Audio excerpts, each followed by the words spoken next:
હવામાન વિભાગની આગાહીના પગલે સુરત સહિત દક્ષિણ ગુજરાતમાં વરસાદી માહોલ યથાવત છે. સુરત સહિત દક્ષિણ ગુજરાતમાં ભારે વરસાદની આગાહી છે.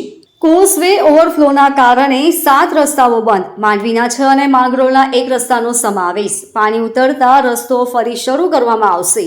સૌથી વધુ વરસાદ ઉમરપાડામાં નોંધાયો છે. ઓલપાડમાં 12 વાગ્યા સુધીમાં 44 મિલીમીટર, કામરેજમાં 20 મિલીમીટર, સુરતમાં 26 મિલીમીટર વરસાદ નોંધાયો છે. સુરતમાં જિલ્લાનો સરેરાશ 11.2 મિલીમીટર વરસાદ નોંધાયો છે. ઉપરવાસમાંથી પાણીની સતત આવકને લઈ ઉકાઈની સપાટી 344.13 ફૂટ છે. ઉકાઈ ડેમમાં 79,000 ક્યુસેક પાણીની આવક છે. 15,000 ક્યુસેક પાણી તાપી નદીમાં છોડવામાં આવ્યું છે. કોઝવેની સપાટી 8.29 મીટરે પહોંચી છે. કોઝવેમાંથી હાલ 1,45,000 ક્યુસેક પાણી તાપી નદીમાંથી પસાર થઈ રહ્યું છે. મારું નામ તૃપ્તિ ગામિત છે. હું સુરત માટે ડિઝાસ્ટર કંટ્રોલ રૂમમાં ડિઝાસ્ટર મામલતદાર તરીકે હાલ કાર્યરત છું.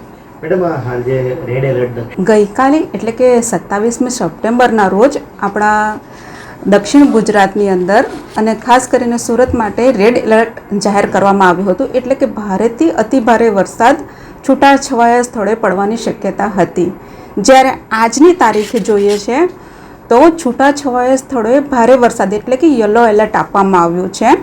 અને ગઈકાલની સ્થિતિ જોઈએ તો આપણા સમગ્ર સુરત જિલ્લાની અંદર 43.3 mm સરેરાશ વરસાદ પડેલો હતો. જે પૈકી આપણા ઉમરપાડા તાલુકામાં 117 mm વરસાદ પડેલ છે, નોંધપાત્ર છે. જ્યારે અન્ય તાલુકાની અંદર સરેરાશ વરસાદ છે. આજે 12 વાગ્યા સુધીનો વરસાદની ગણતરી કરીએ છીએ તો આપણો સરેરાશ વરસાદ 11.2 mm છે. તેમાં ઓલપાડની અંદર 12 વાગ્યા સુધીમાં 44 mm વરસાદ પડેલ છે. જ્યારે સુરત શહેરની અંદર 26 mm વરસાદ હાલ પડી રહેલ છે. Bureau report LK star news, Surat.